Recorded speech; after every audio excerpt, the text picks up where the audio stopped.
그래. 내 아버지는 내가 죽였다. 철창 너머 말순에 떨리는 고백. 왜 그런 일을 하셨어요? 간신히 묻는 선희의 절규. 신랑이가 벌어졌어. 내 아버지가 나를 밀치려고 했고, 30년 전 그날 밤의 진실. 정말 죽이려고 한 게 아니었어. 그냥 멈춰달라고, 가지 말라고. 흐느끼는 말순. 어머니, 말을 잇지 못하는 남편과 충격에 휩싸인 선희의 침묵. 오늘도 찾아와 주셔서 고맙습니다. 시작 전에 구독과 좋아요로 마음을 남겨주시면 앞으로도 좋은 이야기로 보답드리겠습니다. 시골 마을의 늦여름 저녁 해는 이미 산 너머로 넘어가고 귀뚜라미들의 합창이 고요한 정막을 깨트리고 있었습니다. 작은 시골집 마당에서는 54세 며느리 박선희가 빨래를 거두며 깊은 한숨을 내쉬고 있었죠. 서울에서 나고 자란 선희에게 이 시골 생활은 여전히 낯설고 답답한 감옥 같았습니다. 서울 살던 내가 왜 이런 시골집에 갇혀 있는 거지? 선희는 속으로 중얼거리며 빨래를 바구니에 담았습니다. 남편의 사업 실패로 빚에 쪼들려 시골로 내려온 지 벌써 3년이 흘렀습니다. 처음에는 잠시만 머물며 재기할 방법을 찾으려 했는데 이제는 언제 다시 서울로 돌아갈 수 있을지 막막하기만 했죠.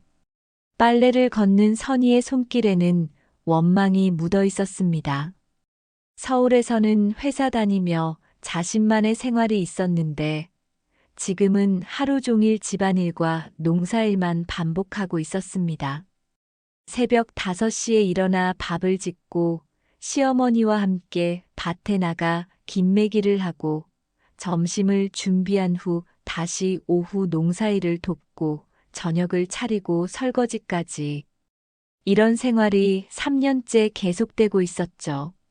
서울에서는 아침에 일어나 커피 한 잔 마시며 뉴스를 보고 지하철을 타고 출근해서 동료들과 업무를 하고 점심시간에는 맛있는 식당에서 식사를 하고 퇴근 후에는 친구들과 만나거나 문화생활을 즐겼습니다. 주말에는 백화점이나 영화관에 가기도 하고 가끔 여행도 다녔죠. 그런 생활이 그리워서 가끔 밤에 혼자 울기도 했습니다. 친구들과의 연락도 끊어진 지 오래였습니다. 처음에는 카카오톡으로 안부를 주고받았지만 점점 할 말이 없어졌습니다. 친구들은 여전히 서울에서 직장 생활을 하며 카페도 가고 쇼핑도 하며 살고 있는데 선희는 시골에서 농사일만 하고 있으니 공통 화제가 사라져버렸죠. 요즘 어떻게 지내? 라는 안부 인사에도 그냥 농사일하며 지내라고 답할 수밖에 없었습니다. 아들은 대학생이 되어 서울의 기숙사에서 생활하고 있어서 한 달에 한 번 정도만 집에 내려왔습니다.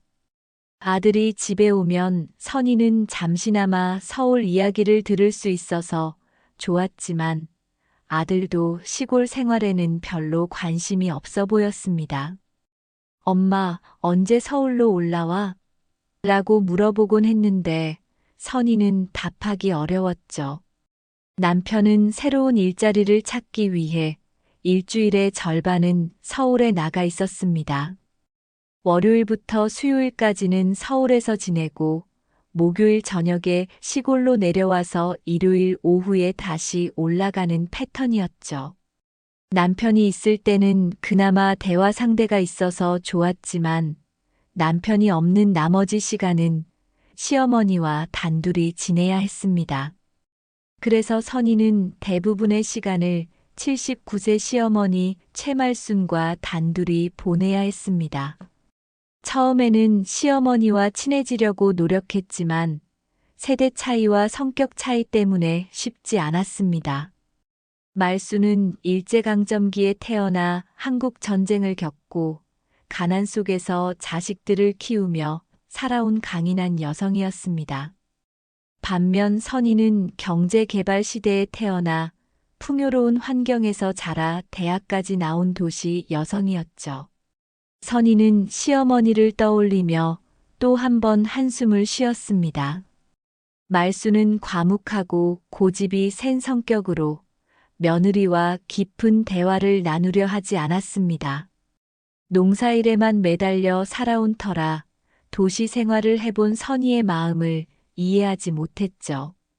도시 여자들은 약해서 안 되라는 말을 자주 했고 선희가 힘들어하면 이것도 못하냐며 핀잔을 주곤 했습니다. 말수는 특히 선희가 스마트폰을 자주 보는 것을 좋아하지 않았습니다. 일도 안 하고 그 기계만 들여다본다며 불만을 표시했죠.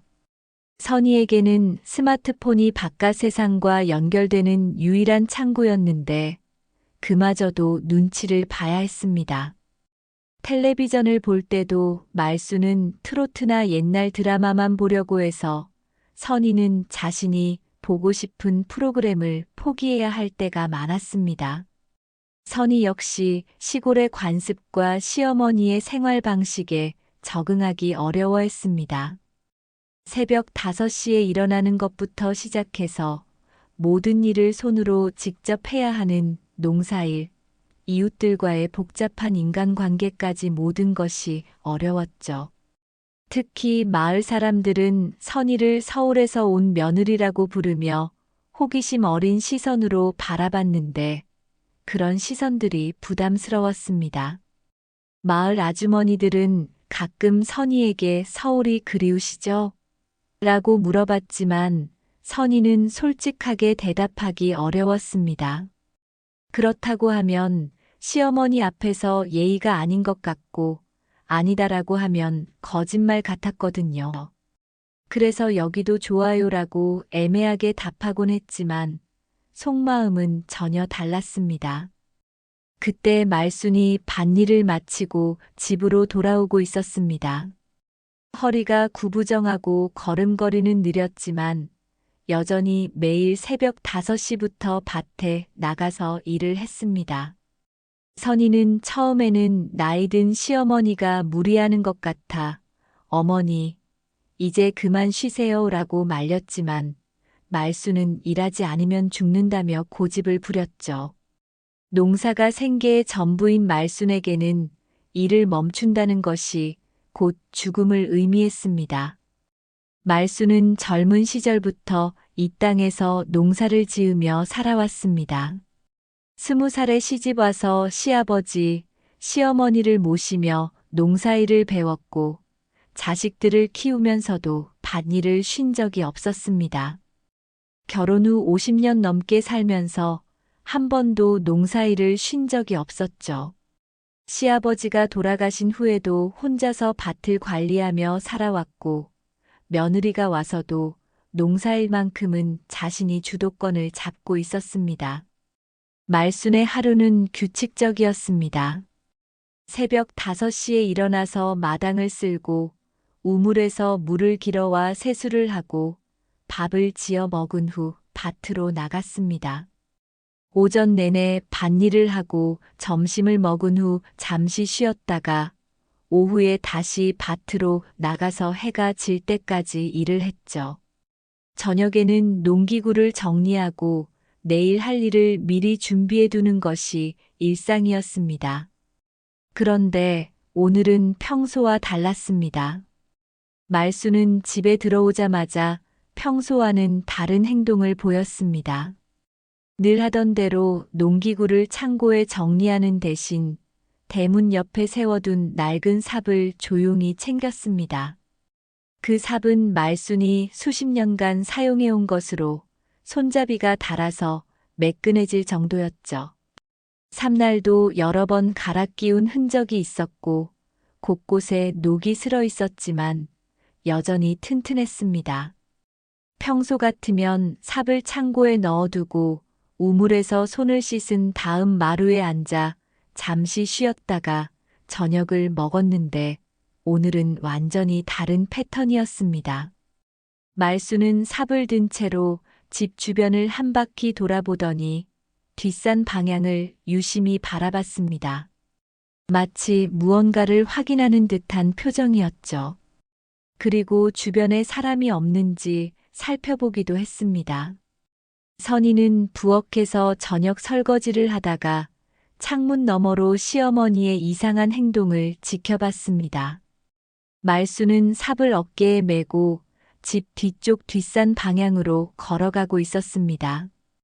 해가 완전히 진 어둠 속에서 79세 노인이 삽을 들고 산으로 가는 모습이 매우 이상해 보였습니다. 더구나 말순의 걸음걸이가 평소보다 빨라 보였고 목적이 분명한 듯 했죠. 뒷산은 마을 뒤편에 있는 야산으로 낮에도 울창한 나무들 때문에 어둡고 길이 험한 곳이었습니다. 예전에는 마을 사람들이 나물도 캐고 땔감도 구하러 다녔지만 요즘에는 거의 가는 사람이 없었죠. 더구나 밤에는 위험해서 아무도 올라가지 않는 곳이었습니다.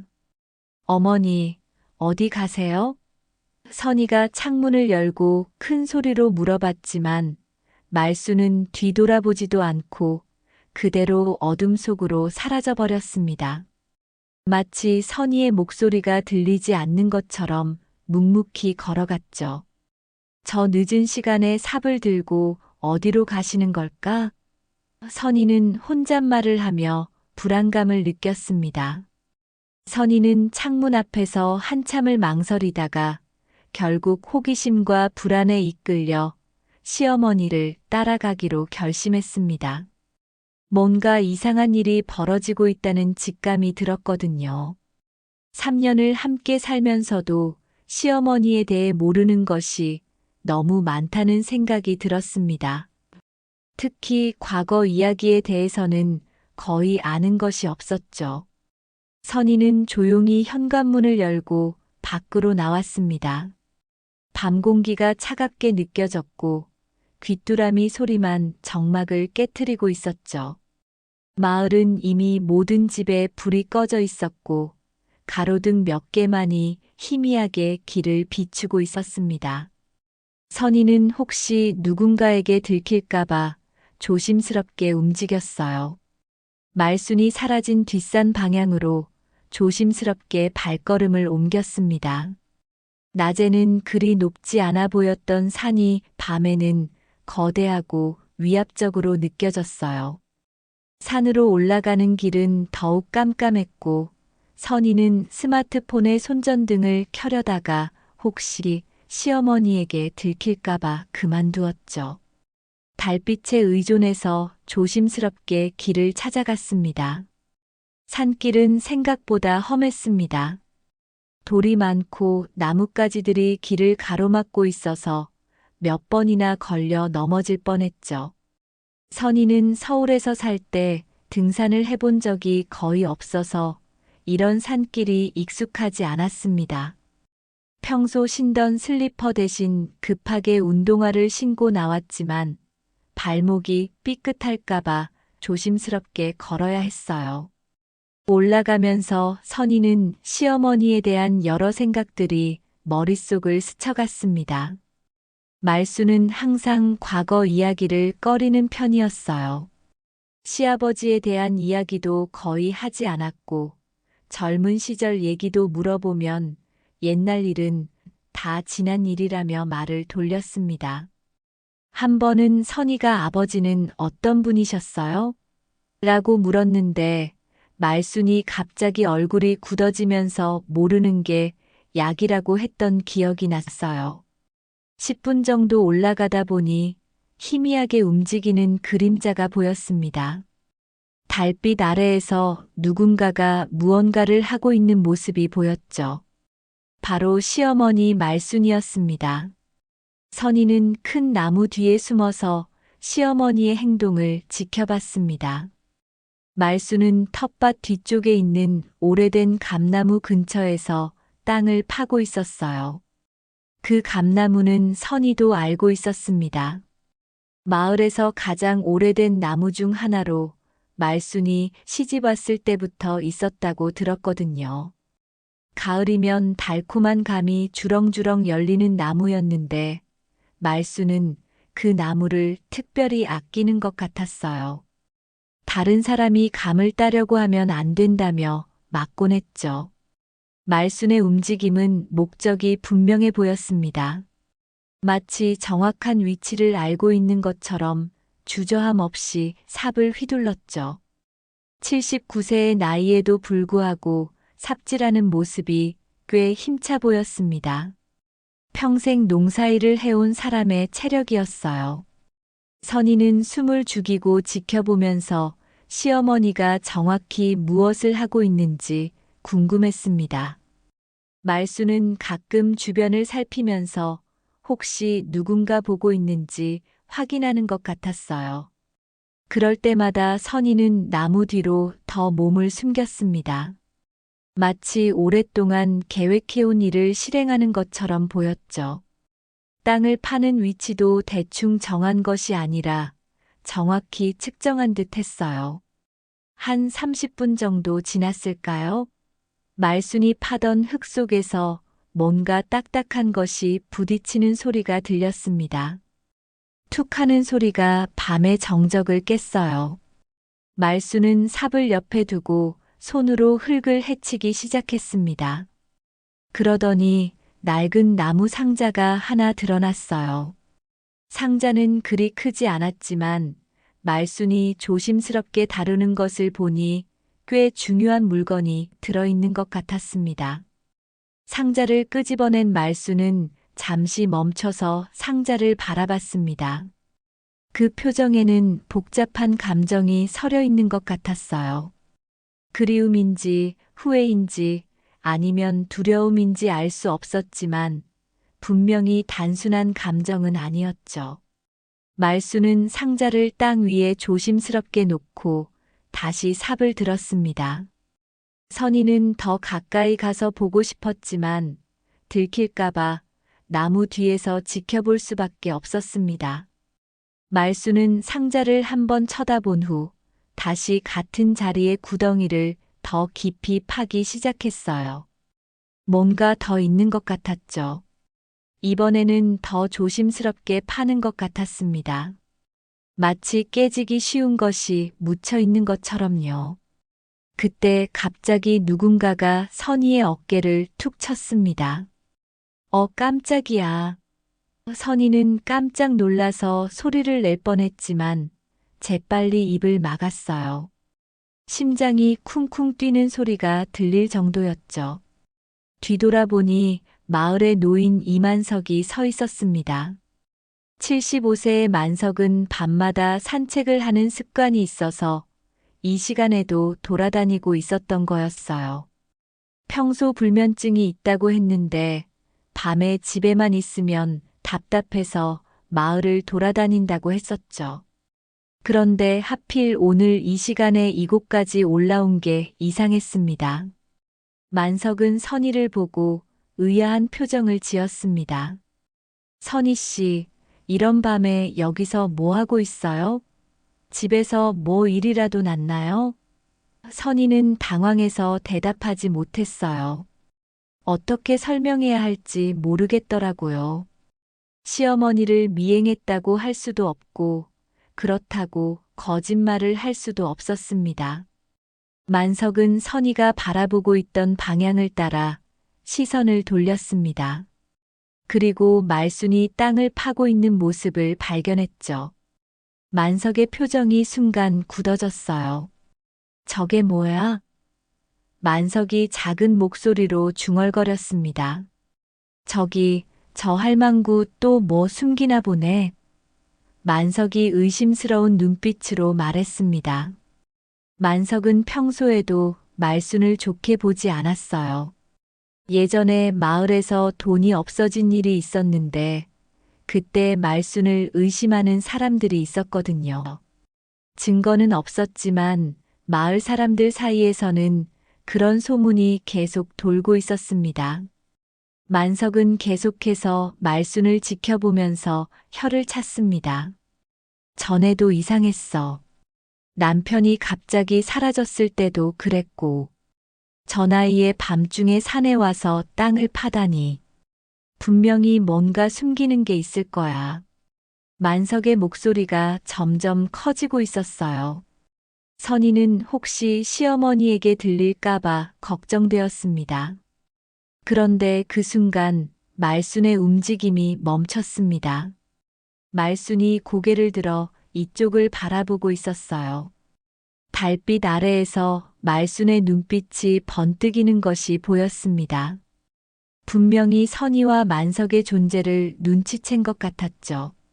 마치 야생동물이 위험을 감지했을 때처럼 온몸이 긴장한 모습이었어요. 말순은 천천히 일어서서 이쪽으로 걸어왔습니다. 손에는 여전히 삽을 들고 있었어요. 달빛에 비친 삽날이 차갑게 반짝였습니다. 선희는 뒤로 물러서고 싶었지만 다리가 굳어서 움직이지 않았어요. 만석도 긴장한 모습이었습니다. 말순이 가까이 다가와서 낮고 차가운 목소리로 말했습니다. 봤으면 말하면 안 된다. 말순의 목소리에는 평소와 다른 위협적인 기운이 있었어요. 선희는 시어머니의 이런 모습을 처음 봤습니다. 평소에는 과묵하지만 온화한 편이었는데 지금은 완전히 다른 사람 같았어요. 그날 밤 이후 선희는 잠을 이루지 못했습니다. 시어머니의 차가운 경고와 함께 집으로 돌아왔지만 머릿속에서는 계속 그 낡은 나무 상자가 맴돌았어요. 도대체 그 안에 무엇이 들어있는 걸까요? 왜 시어머니는 그렇게까지 비밀스럽게 행동하는 걸까요? 선희는 이불을 뒤척이면서 창밖을 바라봤습니다. 새벽이 되어서야 겨우 얕은 잠에 들 수 있었어요.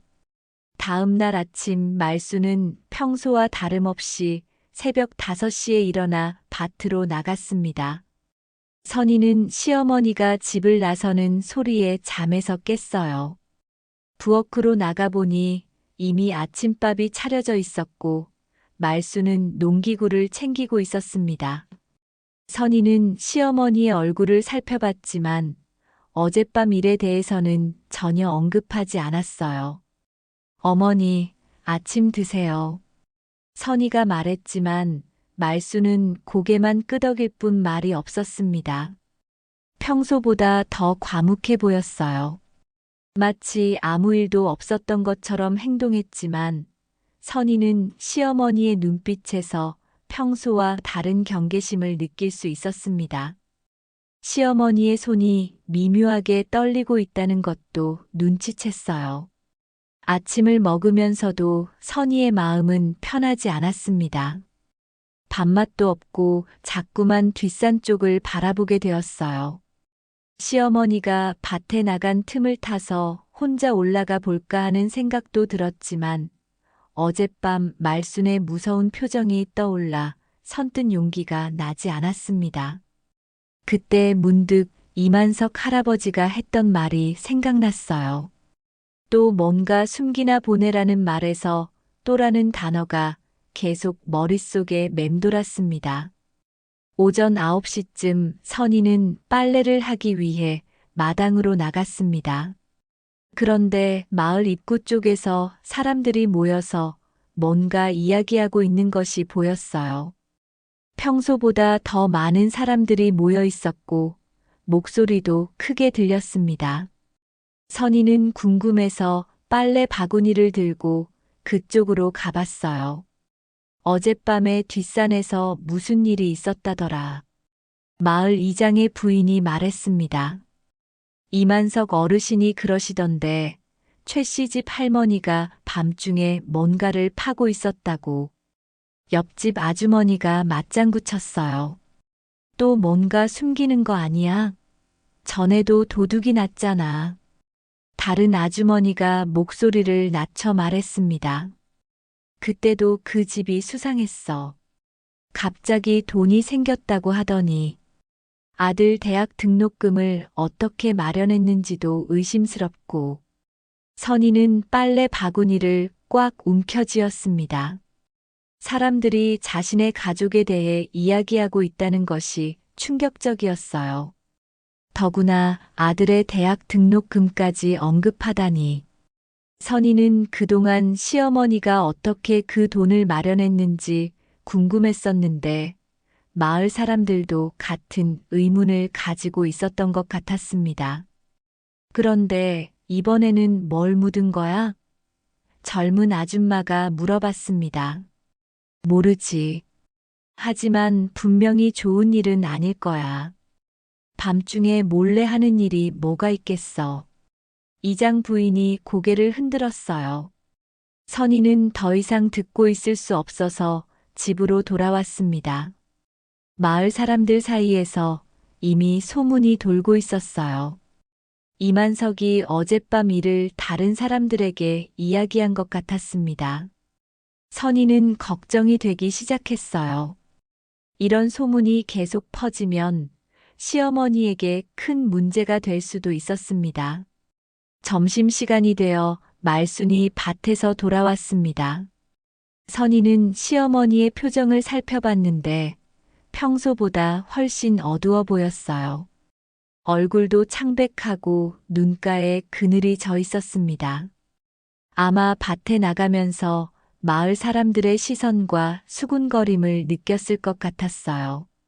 말수는 점심을 먹으면서도 한마디 말이 없었고 자꾸만 창밖을 바라봤습니다. 어머니, 괜찮으세요? 얼굴이 안 좋아 보이는데요. 선희가 조심스럽게 물어봤지만 말수는 괜찮다고 짧게 답할 뿐이었습니다. 하지만 젓가락을 든 손이 미묘하게 떨리고 있었어요. 선희는 시어머니가 뭔가 큰 걱정을 하고 있다는 것을 느낄 수 있었습니다. 어머니, 마을에서 이상한 소문이 돌고 있어요. 선희가 조심스럽게 말을 꺼냈습니다. 말순의 젓가락이 멈췄어요. 무슨 소문? 어젯밤에 뒷산에서 그런 이야기들이 나오고 있어요. 선희가 말하자 말순의 얼굴이 더욱 굳어졌습니다. 상관없다. 남들이 뭐라든 상관없어. 하지만 말순의 목소리에는 확신이 없었어요. 오히려 불안해하는 것 같았습니다. 밥을 다 먹지도 못하고 일어선 말순은 일찍 밭에 나가겠다며 서둘러 나갔어요. 오후 2시쯤 말순이 다시 밭으로 나간 후 선희는 더 이상 참을 수 없었습니다. 호기심과 불안감이 섞여서 도저히 집에만 있을 수가 없었어요. 마을 사람들의 의심이 커지고 있는 상황에서 진실을 알아야 할 것 같았습니다. 선희는 주변을 살핀 후 조용히 뒷산으로 향했습니다. 낮에 보는 산길은 어젯밤보다 훨씬 안전해 보였습니다. 하지만 감나무 근처에 다가갈수록 심장이 빨리 뛰었어요. 혹시 시어머니가 돌아와서 자신을 발견하면 어떻게 될까 하는 두려움이 있었습니다.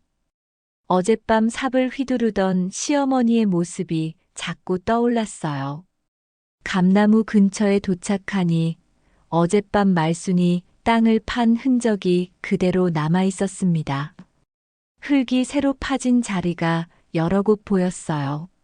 하지만 상자는 보이지 않았습니다. 아마 다시 묻어두었거나 다른 곳으로 옮긴 것 같았어요. 선희는 주변을 자세히 살펴봤습니다. 그런데 감나무 뒤쪽 풀밭에서 뭔가 반짝이는 것이 보였습니다. 가까이 가서 보니 작은 열쇠였어요. 아마 어젯밤에 상자를 옮기면서 떨어뜨린 것 같았습니다. 선희는 그 열쇠를 주었어요. 낡은 노쇠 열쇠였는데 꽤 오래된 것 같았습니다. 열쇠에는 녹이 슬어 있었고 숫자 하나가 새겨져 있었어요. 7이라는 숫자였습니다. 선희는 열쇠를 주머니에 넣고 더 자세히 주변을 살펴봤습니다. 그러다가 감나무 밑동 근처에서 또 다른 발견을 했어요. 땅이 최근에 파진 흔적이 여러 곳에 있었습니다. 어젯밤만이 아니라 예전에도 여러 번 이곳에서 뭔가를 묻거나 파낸 적이 있는 것 같았어요. 어떤 곳은 흙이 다져져서 오래된 것 같았고, 어떤 곳은 비교적 최근에 파진 것 같았습니다. 선희는 점점 더 궁금해졌습니다. 시어머니가 도대체 무엇을 숨기고 있는 걸까요? 그리고 마을 사람들이 말하는 도둑 사건과 관련이 있는 걸까요? 30년 전에 실종된 시아버지와도 관련이 있을까요? 그때 갑자기 뒤에서 발소리가 들렸습니다. 선희는 깜짝 놀라서 뒤돌아봤어요. 시어머니 말순이 삽을 들고 서 있었습니다. 말순의 얼굴은 분노로 일그러져 있었어요. 눈에는 위험한 빛이 서려 있었습니다. 내가 감히 이걸 열어봐? 말순이 차가운 목소리로 말했습니다. 선희는 무슨 말인지 이해하지 못했어요. 자신은 아무것도 열어보지 않았는데요. 말순이 선희에게 다가오면서 삽을 높이 들었습니다. 내가 어젯밤에 경고했는데도 또 왔구나. 너 같은 것들은 가만히 안 둬. 말순의 목소리에는 위협적인 기운이 가득했어요. 선희는 본능적으로 위험을 느꼈습니다. 어머니, 저는 아무것도 하지 않았어요. 그냥 궁금해서. 선희가 변명하려고 했지만 말순은 들으려 하지 않았습니다. 삽을 든 손이 위험하게 떨리고 있었어요. 궁금하면 죽는다. 말순이 삽을 내리치려는 순간 선희는 재빨리 몸을 피했습니다. 퍽! 삽이 선희가 서 있던 자리의 땅을 강하게 내려쳤어요. 만약 피하지 못했다면 큰일이 날 뻔했습니다. 선희는 온몸에 소름이 돋으면서 시어머니의 진짜 모습을 보는 것 같았어요. 어머니, 정신 차리세요. 선희가 소리쳤지만 말순은 또다시 삽을 들어 올렸습니다. 선희는 더 이상 이곳에 있으면 안 되겠다고 판단했어요. 재빨리 몸을 돌려서 산 아래로 뛰어내려갔습니다. 뒤에서 말순의 거친 숨소리가 들렸지만 다행히 쫓아오지는 않았어요. 집으로 돌아온 선희는 현관문을 잠그고 가슴을 쓸어내렸습니다. 손이 덜덜 떨리고 있었어요. 주머니에서 열쇠를 꺼내보니 손바닥에 땀이 가득했습니다. 도대체 이 열쇠는 무엇을 여는 것일까요? 그리고 시어머니는 왜 그렇게까지 감추려고 하는 걸까요? 그날 저녁 말순이 집으로 돌아왔지만 평소와 완전히 달랐습니다. 선희와 눈을 마주치려 하지 않았고 저녁을 먹을 때도 한마디 말이 없었어요. 일찍 잠자리에 들었지만 선희는 시어머니의 방에서 뒤척이는 소리를 들을 수 있었습니다. 분명히 잠을 이루지 못하고 있는 것 같았어요. 선희 역시 그날 밤 잠을 이루지 못했습니다. 열쇠를 바라보며 온갖 생각이 머릿속을 스쳐갔어요. 이 작은 열쇠가 모든 비밀을 풀 수 있는 열쇠일까요? 아니면 더 큰 위험으로 이끄는 열쇠일까요? 다음 날 새벽 선희는 이상한 소리에 잠에서 깼습니다. 밖에서 사람들의 목소리가 들렸어요. 시계를 보니 새벽 5시였습니다. 이런 이른 시간에 무슨 일일까요? 선희는 창문으로 다가가서 밖을 내다봤어요. 마을 사람들이 서너 명 모여서 뭔가 심각하게 이야기하고 있었습니다. 그들의 표정이 매우 어두워 보였어요. 선희는 옷을 급하게 갈아입고 밖으로 나갔습니다. 무슨 일이세요? 선희가 다가가서 물어봤습니다. 마을 이장이 심각한 표정으로 대답했어요. 큰일 났어요. 이만석 어르신이. 이장의 목소리가 떨리고 있었습니다. 만석 할아버지가 어떻게 되셨는데요? 선희의 가슴이 쿵 내려앉았어요. 어젯밤에 산길에서 쓰러져 계시는 걸 아침 일찍 산에 올라간 김 씨가 발견했어요. 머리에 큰 상처를 입고 이미 숨을 거두신 상태였다고 합니다. 선희는 충격을 받았습니다. 그저께 밤에 자신과 함께 뒷산에 있었던 만석이 죽었다니요. 더구나 머리에 상처를 입고 죽었다는 것이 섬뜩했어요. 어떻게 그런 일이? 선희가 중얼거리자 다른 마을 사람이 말했습니다. 경찰이 와서 조사하고 있어요. 단순한 사고인지 아니면 그 사람은 말을 끝까지 하지 않았지만 모든 사람이 무엇을 의미하는지 알고 있었어요. 그때 멀리서 경찰차가 오는 소리가 들렸습니다. 마을에 경찰차가 오는 일은 정말 드문 일이었어요. 사람들은 긴장한 표정으로 경찰차를 바라봤습니다. 경찰 2명이 내려서 현장을 조사하기 시작했어요. 그들은 마을 사람들에게 어젯밤에 이상한 일이 없었는지 물어봤습니다. 그때 한 마을 사람이 입을 열었어요. 그러고 보니 그저께 밤에 이만석 어르신이 뒷산에서 이상한 일을 봤다고 하셨어요. 무슨 이상한 일이죠? 경찰이 관심을 보였습니다. 최신의 할머니가 밤중에 뒷산에서 뭔가를 파고 있었다고 하셨어요. 그리고 어제도 삽 들고 다녔다고 들었는데 경찰의 시선이 선희 쪽으로 향했습니다. 선희는 갑자기 모든 시선이 자신에게 집중되는 것을 느꼈어요. 마을 사람들도 하나둘 선희를 바라보기 시작했습니다.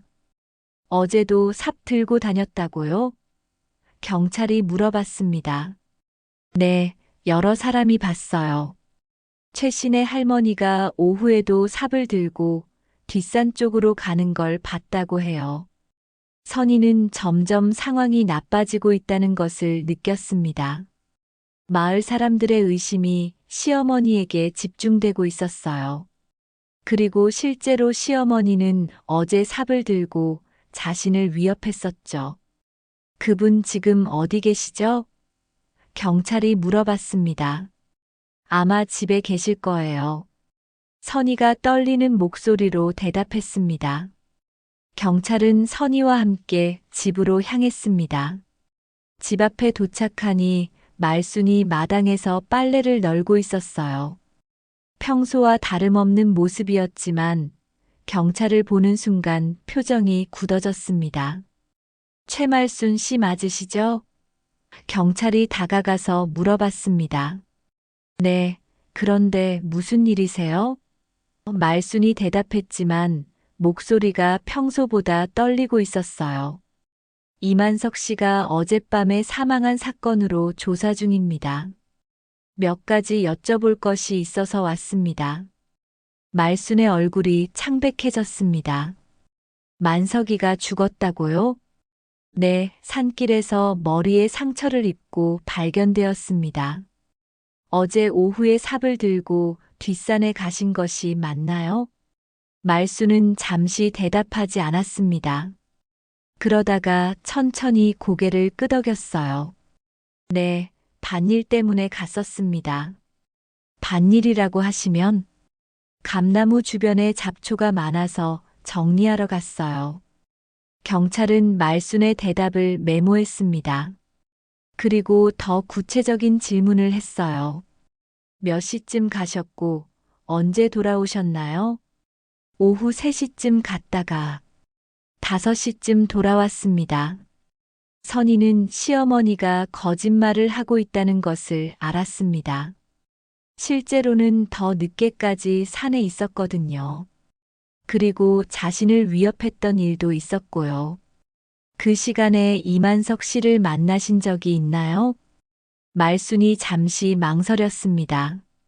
아니요, 만나지 않았습니다. 이것도 거짓말이었어요. 그저께 밤에 만석과 마주쳤었는데요. 선희는 점점 더 불안해지기 시작했습니다. 경찰은 더 많은 질문을 했고 말수는 계속 애매한 답변을 했어요. 그러다가 경찰이 말했습니다. 일단 서에 나오셔서 좀 더 자세한 이야기를 해주셔야겠습니다. 저를 데려가시는 건가요? 말순이 떨리는 목소리로 물어봤습니다. 참고인 조사입니다. 크게 걱정하지 마세요. 하지만 마을 사람들의 시선은 차가웠습니다. 이미 모든 사람이 말순을 의심하고 있었어요. 선희는 이 상황을 어떻게 해야 할지 몰랐습니다. 시어머니를 변호해야 할까요? 아니면 진실을 말해야 할까요? 경찰차가 말순을 태우고 떠나는 것을 보면서 선희는 주머니 속 열쇠를 만졌습니다. 이 작은 열쇠가 모든 것을 바꿀 수 있을지도 모른다는 생각이 들었어요. 경찰차가 시어머니를 태우고 사라진 후 선희는 텅 빈 집에 홀로 남겨졌습니다. 마당에는 말순이 널다 만 빨래가 바람에 흔들리고 있었어요. 평소 같으면 시어머니가 꼼꼼히 정리했을 농기구들도 어수선하게 놓여 있었습니다. 선희는 주저앉고 싶은 마음을 억누르며 집 안으로 들어갔어요. 오후가 되자 마을 사람들이 하나둘씩 찾아오기 시작했습니다. 겉으로는 위로하는 척했지만 사실은 호기심에 온 것이 분명했어요. 모든 사람이 같은 질문을 했습니다. 정말 어머니가 그런 일을 하실 리 없죠? 하지만 그들의 눈빛에는 이미 확신이 서려 있었어요. 우리 어머니는 절대 그런 분이 아니에요. 선희가 변호했지만 자신의 목소리에도 확신이 없다는 것을 느꼈습니다. 실제로 어제 시어머니가 자신을 향해 삽을 휘둘렀던 장면이 자꾸 떠올랐거든요. 마을 사람들이 돌아간 후 선희는 시어머니의 방을 들어가 봤습니다.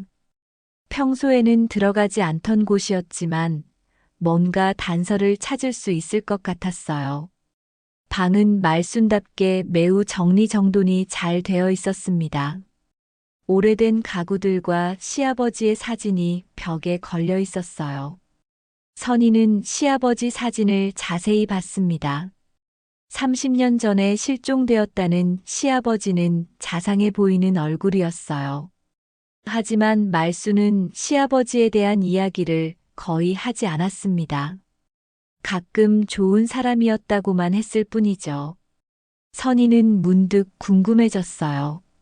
정말 단순한 실종이었을까요? 저녁 때가 되어서야 남편이 서울에서 내려왔습니다. 급작스러운 연락을 받고 황급히 온 것 같았어요. 선희는 남편에게 그동안 일어난 일들을 모두 이야기했습니다. 뒷산에서의 일, 만석의 죽음, 그리고 시어머니가 경찰서에 끌려간 일까지요. 정말 어머니가 그런 일을. 남편의 얼굴이 창백해졌습니다. 하지만 어머니는 그런 분이 아니야. 분명히 오해가 있을 거야. 저도 그렇게 생각하고 싶어요. 하지만 선희는 주머니에서 열쇠를 꺼냈습니다. 이걸 찾았어요. 뒷산에서요. 남편이 열쇠를 받아서 자세히 봤습니다. 이게 뭐지? 어디서 난 열쇠야? 모르겠어요. 하지만 분명히 어머니가 숨기고 있던 것과 관련이 있을 거예요. 그때 남편의 표정이 이상하게 변했습니다. 뭔가 알고 있는 듯한 표정이었어요. 혹시 이 열쇠가 뭘 알고 계세요? 선희가 다급하게 물어봤습니다. 남편은 한참을 망설이다가 입을 열었습니다. 사실 예전부터 이상하다고 생각했던 일이 있어. 아버지가 실종되기 전에 어머니와 아버지가 자주 싸우셨거든. 싸우셨다고요? 어머니는 아버지를 좋은 분이었다고만 하시던데요. 그건 아버지가 돌아가신 후의 이야기야. 실제로는 많이 다투셨어. 특히 아버지가 실종되기 한 달 전쯤에는 거의 매일 싸우셨지. 선희는 충격을 받았습니다. 시어머니가 시아버지와 사이가 좋지 않았다니요. 그렇다면 실종 사건도 무엇 때문에 싸우셨는데요? 정확히는 모르겠어. 나도 어렸고 부모님이 내 앞에서 자세한 이야기는 안 하셨거든. 하지만 돈 문제였던 것 같아. 그리고 남편이 말을 멈췄습니다. 그리고 뭐요? 아버지가 누군가와 만나는 것을 어머니가 싫어하셨어. 자주 그 사람과 만나지 말라고 하시더라고. 그 사람이 누구였는데요? 아버지 동생이야. 우리 삼촌 말이야. 선희는 깜짝 놀랐습니다. 남편에게 삼촌이 있다는 이야기를 들어본 적이 없었거든요. 삼촌이 계세요? 지금도 살아계신가요? 아니야. 아버지가 실종된 후 얼마 지나지 않아서 사고로 돌아가셨어. 그래서 어머니가 삼촌 이야기를 안 하시는 것 같아. 선희는 점점 더 복잡해지는 상황에 혼란스러웠습니다. 시아버지의 실종, 삼촌의 사고사, 그리고 지금의 만석 사건까지 모든 것이 우연의 일치일 수가 없었어요. 그때 갑자기 집 밖에서 소란스러운 소리가 들렸습니다.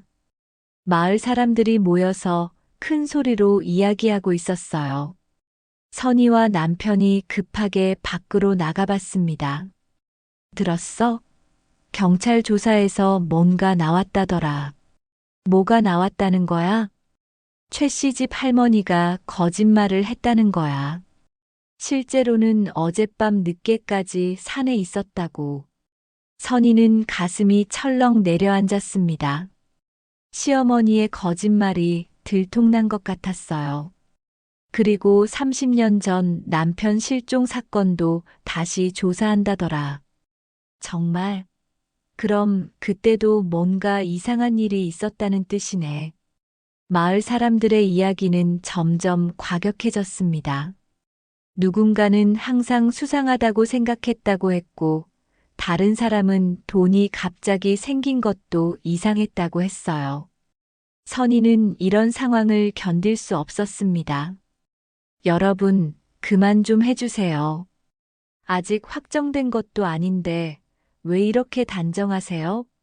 선희가 나서서 말했지만 사람들은 냉랭한 시선으로 바라봤습니다. 선희 씨도 모르는 일이 많을 거야. 어머니가 뭘 숨기고 계신지.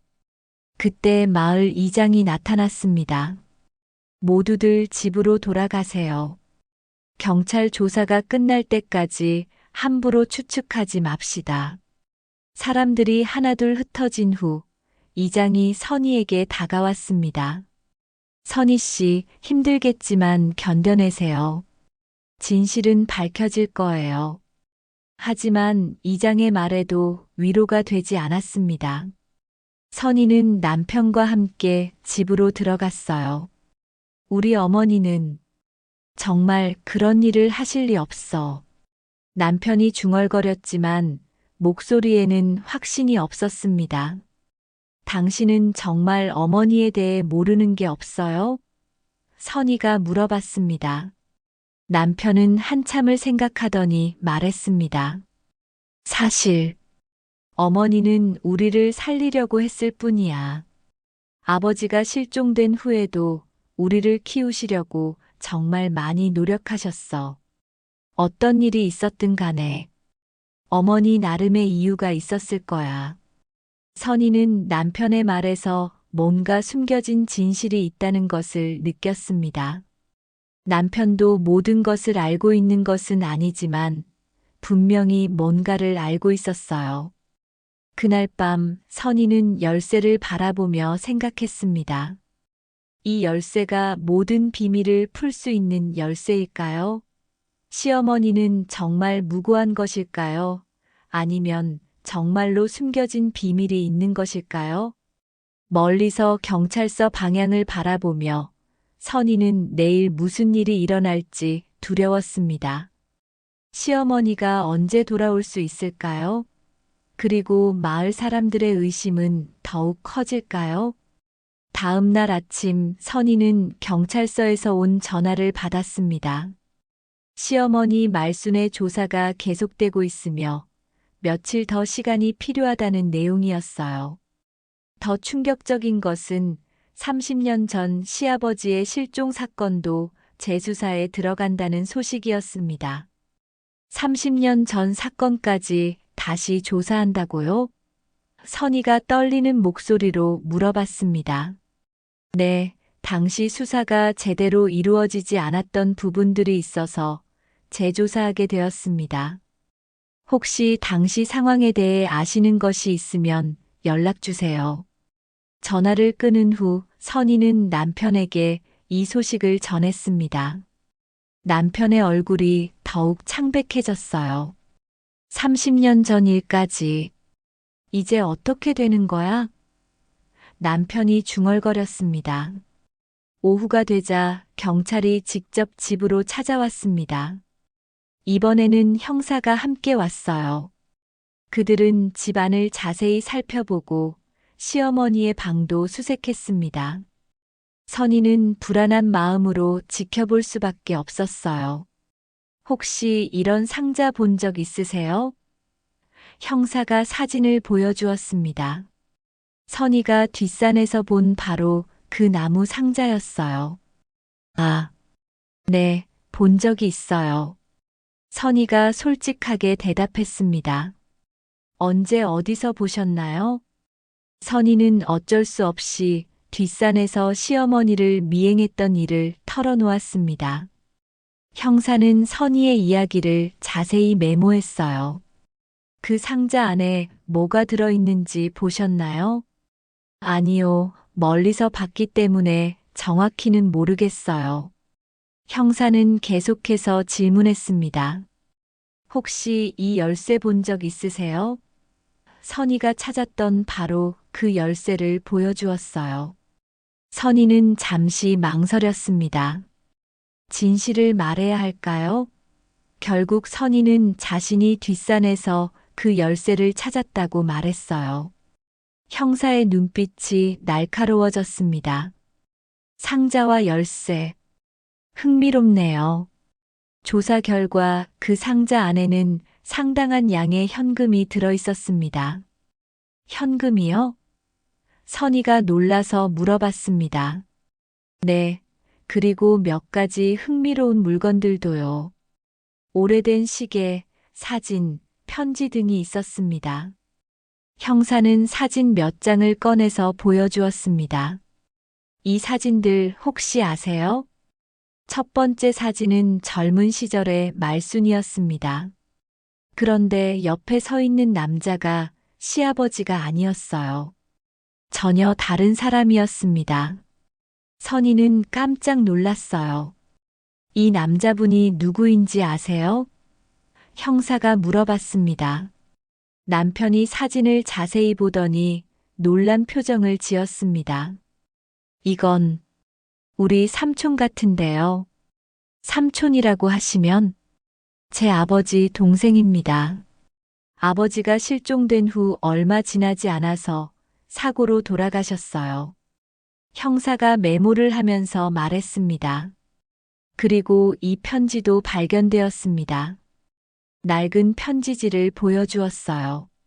편지 내용은 충격적이었습니다. 말순아, 내가 돌아오면 이 돈으로 새 삶을 살자라고 적혀 있었어요. 그런데 편지를 쓴 사람이 시아버지가 아니라 삼촌이었습니다. 이 편지는 언제 쓰인 건가요? 선희가 물어봤습니다. 필적 감정 결과 약 30년 전으로 추정됩니다. 그리고 상자 안의 현금도 30년 전 발행된 지폐들이었어요. 남편이 충격을 받은 표정으로 말했습니다. 그럼 어머니와 삼촌이 현재까지의 조사 결과로는 그런 관계였던 것으로 보입니다. 그리고 더 중요한 것은 그 현금의 출처입니다. 형사는 또 다른 서류를 꺼냈습니다. 이 돈은 30년 전 당신 아버지 명의 통장에서 인출된 현금과 액수가 정확히 일치합니다. 실종되기 하루 전에 전 재산을 인출한 기록이 있어요. 아버지가 돈을 인출했다고요? 남편이 믿을 수 없다는 듯이 물어봤습니다. 네, 하지만 인출한 사람이 정말 당신 아버지였는지는 의문입니다. 당시 은행 보안이 지금만큼 철저하지 않았거든요. 선희는 점점 복잡해지는 상황에 어지러움을 느꼈습니다. 시어머니와 삼촌의 관계, 시아버지의 실종, 그리고 거액의 현금까지 모든 것이 연결되어 있는 것 같았어요. 그리고 상자 안에서 발견된 시계입니다. 형사가 또 다른 증거물을 보여주었습니다. 이 시계는 당신 아버지 것으로 확인되었습니다. 남편이 시계를 보더니 고개를 끄덕였습니다. 맞아요. 아버지가 항상 차고 다니던 시계예요. 실종될 때도 차고 계셨는데, 그렇다면 이 시계가 상자에 들어있다는 것은 형사의 말을 듣고 있던 선희는 섬뜩한 추측이 들었습니다. 혹시 시아버지가 정말로 현재 수사 방향은 이렇습니다. 형사가 정리하면서 말했습니다. 30년 전 당신 어머니와 당신 삼촌 사이에 불륜 관계가 있었고 당신 아버지가 이를 알게 되었을 가능성이 높습니다. 그리고 그 과정에서 불의의 사고가 일어났을 수도 있어요. 사고라고 하시면 남편이 떨리는 목소리로 물어봤습니다. 아직 확정할 수는 없지만 당신 아버지의 실종이 단순한 가출이 아닐 가능성을 조사하고 있습니다. 선희는 온몸에 소름이 돋았습니다. 혹시 시어머니가 정말로 시아버지를 그때 형사가 또 다른 충격적인 정보를 공개했습니다. 그리고 어제 이만석 씨의 사망 사건도 단순한 사고가 아닐 가능성이 높아졌습니다.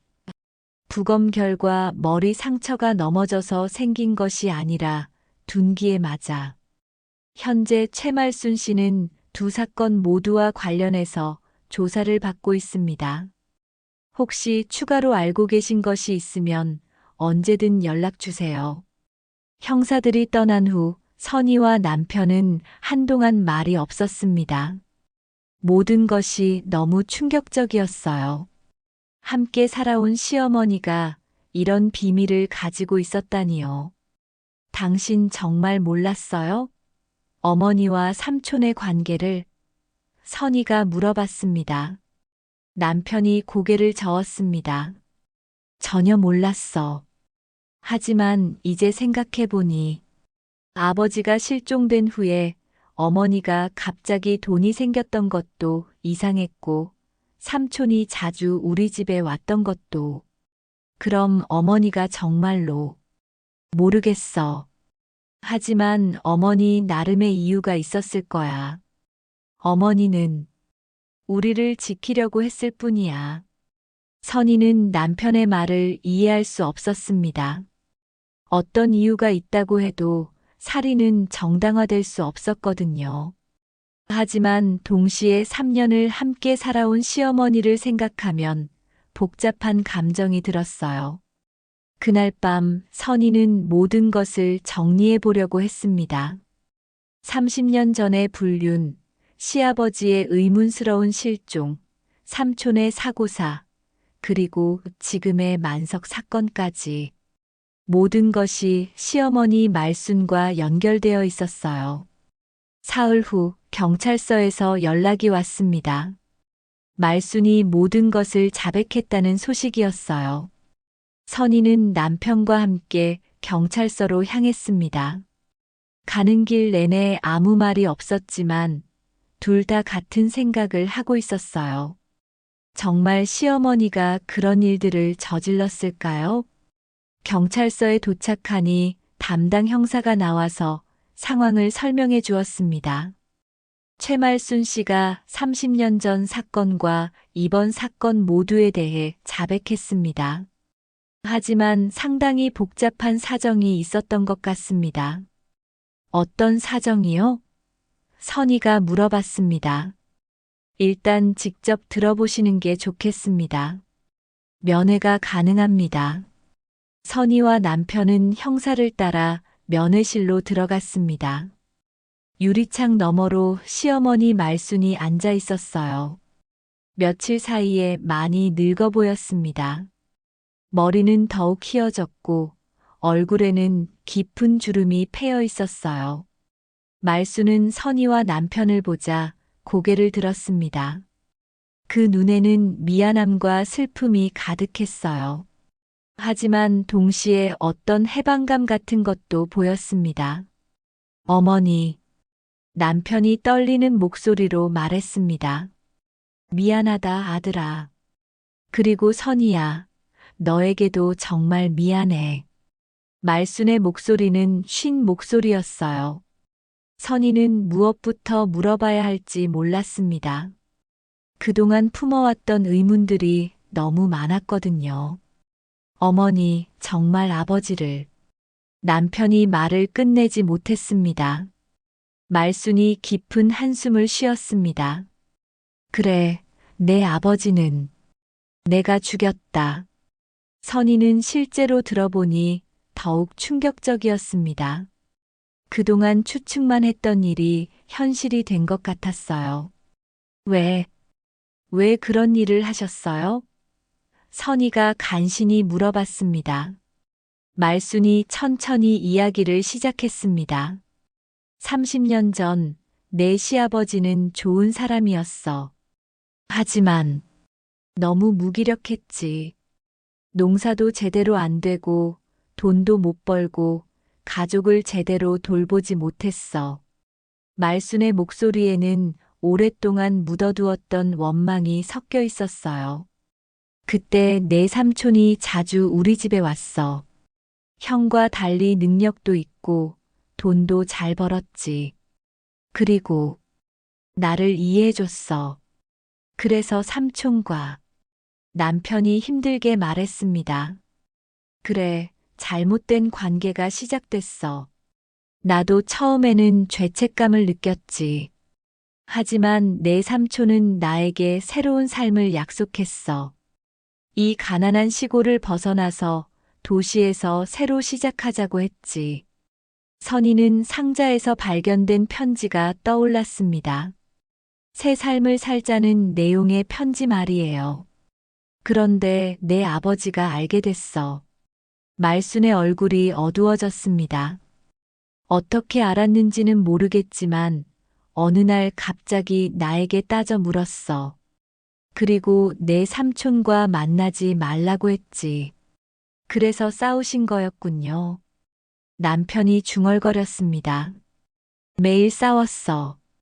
내 아버지는 이혼하자고 했고 나는 싫다고 했어. 그때는 이혼하면 여자가 아무것도 가질 수 없던 시대였거든. 아이들도 뺏기고 집도 잃고 그럴 수는 없었어. 말순이 잠시 말을 멈추고 깊은 숨을 쉬었습니다. 그러던 어느 날 밤 내 아버지가 은행에서 돈을 모두 인출했다고 하더라. 그리고 나에게 이 돈으로 혼자 살라고 자신은 떠나겠다고 했어. 아버지가 스스로 떠나려고 하셨던 거예요? 선희가 놀라서 물어봤습니다. 그래, 하지만 그럴 수는 없었어. 그 돈은 우리 가족의 생계비였는데 그걸 들고 혼자 떠난다고? 아이들은 어떻게 키우라고? 말순의 목소리가 점점 격해졌습니다. 그날 밤 내 아버지가 짐을 챙기고 있을 때 내가 말렸어. 가지 말라고, 아이들 생각이라도 해보라고. 하지만 내 아버지는 듣지 않았어. 그래서 남편이 떨리는 목소리로 물어봤습니다. 실랑이가 벌어졌어. 내 아버지가 나를 밀치려고 했고 나는 넘어질 뻔했어. 그때 내가 화가 나서 옆에 있던 농기구를 집어들었지. 말순의 눈에서 눈물이 흘렀습니다. 우발적인 사고였다는 말씀이에요? 선희가 물어봤습니다. 그래, 정말 죽이려고 한 게 아니었어. 그냥 멈춰달라고, 가지 말라고. 하지만 그만 머리를 맞췄어. 그리고 내 아버지는 말순이 흐느끼기 시작했습니다. 면회실에는 한동안 정적이 흘렀습니다. 선희와 남편은 무슨 말을 해야 할지 몰랐어요. 그 후에 삼촌이 도와주신 거예요? 남편이 물어봤습니다. 그래, 내 삼촌에게 연락했어. 어떻게 해야 할지 모르겠다고. 삼촌이 와서 모든 걸 정리해줬어. 시신을 묻는 것도, 실종 신고를 하는 것도. 그래서 뒷산에 선희가 말했습니다. 그래, 감나무 근처에 묻었어. 그곳은 우리가 처음 만난 곳이기도 했거든. 그리고 돈은 상자에 넣어서 같이 묻어두었어. 말순이 계속 이야기했습니다. 내 삼촌은 약속했어. 모든 일이 정리되면 나와 재혼해서 너희들을 키우겠다고. 하지만 삼촌도 사고로 돌아가셨죠. 남편이 말했습니다. 그래, 한 달도 안 되어서 교통사고로. 그때 정말 절망했어. 혼자서 비밀을 짊어지고 살아야 했거든. 선희는 말순의 이야기를 들으면서 복잡한 감정이 들었습니다. 잘못된 일이었지만 동시에 어느 정도 이해가 되는 부분도 있었어요. 그럼 이번 만석 할아버지 사건은요? 선희가 물어봤습니다. 말순의 표정이 더욱 어두워졌습니다. 그건 정말 사고였어. 사고라고요? 만석이가 그날 밤 나를 따라와서 계속 의심한다고 했어. 30년 전 일도 다시 조사해야 한다고, 경찰에 신고하겠다고. 나는 그냥 조용히 해달라고 부탁했는데, 말순이 힘들게 계속했습니다.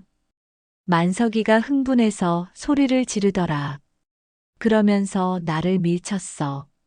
나도 당황해서 손에 들고 있던 삽으로. 정말 실수였어.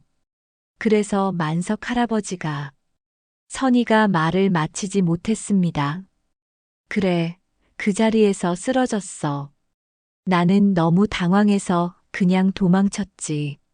하지만 이틀 후에 경찰이 와서 모든 게 끝났다는 걸 알았어. 말순이 선희를 바라보며 말했습니다. 선희야, 내가 그날 밤 나를 봤을 때부터 모든 게 끝날 거라는 걸 알았어. 그래서 더 이상 숨기고 싶지 않았어. 어머니. 선희가 말하려고 했지만 말순이 손을 들어 막았습니다. 난 살려고 한 짓이야. 내 남편도 키워야 했고, 나중에는 내 아들 대학도 보내야 했어. 그 돈으로 내 아들 대학 등록금도 냈어. 말순의 목소리가 떨렸습니다. 선희는 충격을 받았습니다. 아들의 대학 등록금이 그런 돈으로.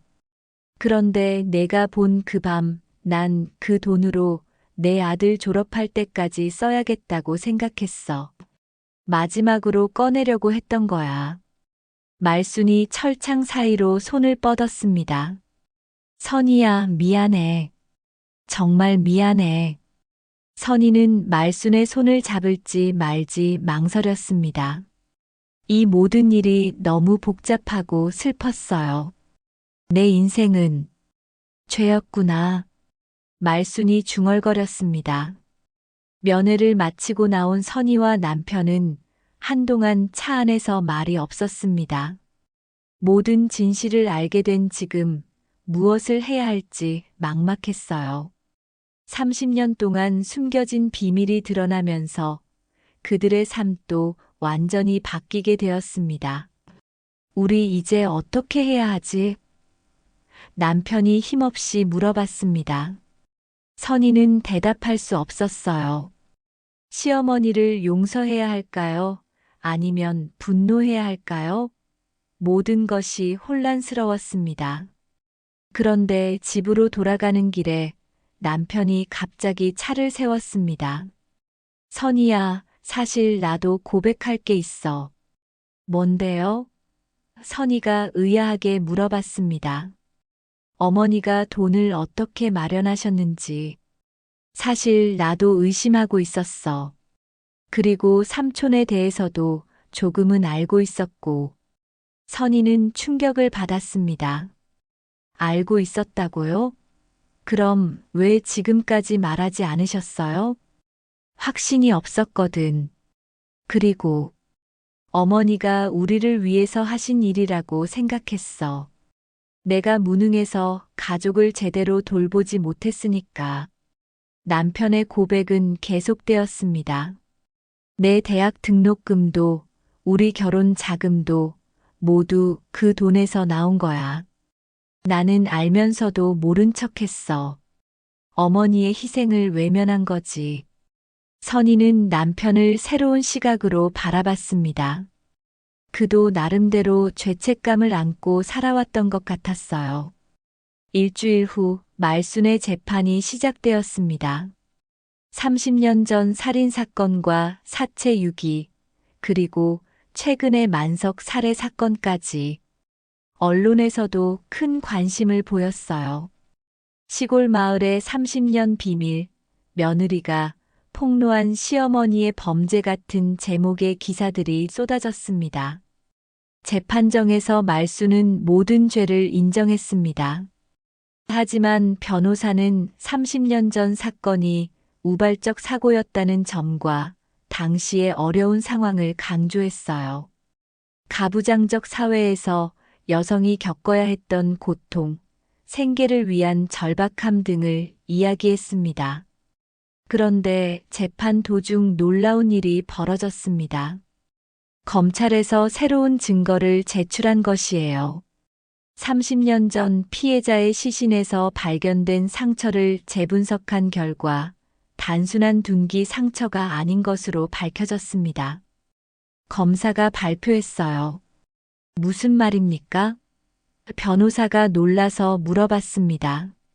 시신의 두개골 골절 패턴을 보면 한 번의 타격이 아니라 최소 3번 이상의 연속적인 타격에 의한 것으로 보입니다. 이는 우발적 사고라기보다는 계획적 범행에 가깝습니다. 법정이 술렁거렸습니다. 말순의 얼굴이 창백해졌어요. 선희는 이해할 수 없었습니다. 시어머니가 거짓말을 했다는 뜻인가요? 더불어 피해자의 옷에서 발견된 혈흔 패턴도 이상합니다. 넘어져서 머리를 다쳤다면 이런 패턴이 나올 수 없습니다. 재판부가 말순에게 해명을 요구했습니다. 말순은 한참을 망설이다가 입을 열었습니다. 사실, 그날 밤 일이 정확히 어떻게 일어났는지 기억이 명확하지 않습니다. 기억이 명확하지 않다는 것은 무슨 의미입니까? 말순이 떨리는 목소리로 대답했습니다. 그날 밤, 남편이 돈을 가지고 떠나려고 할 때 저는 정신이 없었어요. 분노와 절망감이 한꺼번에 몰려왔고, 그 순간 무슨 일을 했는지 정확히 기억나지 않아요. 법정에 긴 침묵이 흘렀습니다. 말순이 계속 말했습니다. 아마도 한 번만 때린 게 아닐 수도 있어요. 너무 화가 나서 계속 때렸을 수도 있습니다. 이 고백으로 인해 사건의 성격이 완전히 바뀌었습니다. 우발적 사고가 아니라 격정적 살인으로 재분류된 것이죠. 하지만 여기서 끝이 아니었습니다. 며칠 후 또 다른 충격적인 사실이 밝혀졌어요. 30년 전 삼촌의 교통사고도 재조사에 들어간 것입니다. 당시 교통사고 조사 기록을 보면 여러 의문점이 있습니다. 수사관이 발표했어요. 사고 당일 삼촌이 누군가와 만났다는 목격자 증언이 있었는데 당시에는 제대로 조사되지 않았습니다. 선희는 소름이 돋았습니다. 혹시 삼촌의 죽음도? 수사 결과 충격적인 사실이 드러났습니다. 삼촌은 말순과 마지막 만남을 가진 후 교통사고를 당했는데 사고 직전 브레이크 라인이 손상되어 있었다는 것이 밝혀진 것이에요. 누군가 의도적으로 브레이크를 손상시켰을 가능성이 높습니다. 수사관의 발표였어요. 이 소식을 들은 말순은 면회에서 모든 것을 털어놓았습니다. 그래, 내 삼촌도 내가 죽였어. 말순이 고백했습니다. 선희와 남편은 경악했습니다. 왜 삼촌까지? 삼촌이 겁을 먹었어. 내 아버지 일 때문에. 경찰이 의심하기 시작하면 자신도 잡힐까봐 두려워했지. 그래서 모든 걸 자백하겠다고 했어. 말순의 목소리는 차가웠습니다. 나는 그럴 수 없었어. 아이들을 어떻게 키우라고? 그래서 삼촌의 차를 손봤지. 어머니, 남편이 말을 잇지 못했습니다. 미안하다, 아들아. 하지만 그때는 그것밖에 방법이 없었어. 삼촌이 자백하면 나도 끝장이고 너희들도 고아가 되는 거였어. 선희는 이제야 시어머니의 진짜 모습을 보는 것 같았습니다. 생존을 위해서라면 무엇이든 할 수 있는 사람이었어요. 그럼 만석 할아버지 사건도? 선희가 떨리는 목소리로 물어봤습니다. 그것도 계획적이었어. 만석이가 계속 의심하고 있었거든. 언젠가는 경찰에 신고할 거라고 생각했어. 그래서 미리. 말순이 말을 멈췄습니다. 미리 제거하신 거예요? 선희가 믿을 수 없다는 듯이 물어봤습니다. 말순이 고개를 끄덕였습니다. 생존이야, 선희야. 나는 살아남아야 했어. 아이들을 키우기 위해서. 이 모든 진실이 밝혀진 후 말순은 결국 무기징역을 선고받았습니다. 세 건의 살인 사건 모두 계획적 범행으로 인정받았기 때문이었어요. 선희 가족은 마을을 떠나기 전에 마지막으로 말순을 면회했습니다. 교도소의 면회실에서 만난 말순은 이제 완전히 다른 사람 같았어요. 후회하세요? 선희가 물어봤습니다. 후회? 글쎄, 아이들을 키울 수 있었으니까 후회하지는 않아. 다만, 말순이 잠시 멈췄습니다. 다만 뭐예요? 다만 너희들이 진실을 알게 된 게 미안해. 모르고 살았으면 더 행복했을 텐데. 선희는 시어머니의 말에 소름이 돋았습니다. 끝까지 자신의 행동을 정당화하고 있었어요. 어머니, 저희는 이제 새로 시작하려고 해요. 어머니와는 상관없이요. 그래, 그게 좋겠다. 나 같은 사람과는 인연을 끊는 게 맞아. 그것이 선희와 말순의 진짜 마지막 만남이었습니다. 이사한 후 선희는 오랫동안 악몽에 시달렸습니다. 시어머니의 차가운 눈빛, 삽을 휘두르던 모습, 그리고 거짓말을 하던 표정들이 자꾸 떠올랐어요. 남편도 마찬가지였습니다. 자신이 그런 돈으로 자란 것에 대한 죄책감에 시달렸죠. 하지만 시간이 흐르면서 그들은 조금씩 회복되었습니다. 상담을 받기도 하고 새로운 환경에서 새로운 사람들을 만나기도 했어요. 아들에게는 할머니가 병으로 돌아가셨다고 말했습니다. 진실을 알려주기에는 너무 잔인했거든요. 몇 년 후 선희는 가끔 그 시골 마을을 생각했습니다. 지금도 그곳에는 감나무가 서 있을 것이고 그 아래에는 30년의 비밀이 묻혀 있을 거예요. 하지만 이제 그 모든 것이 과거의 일이 되었습니다. 선희는 깨달았습니다.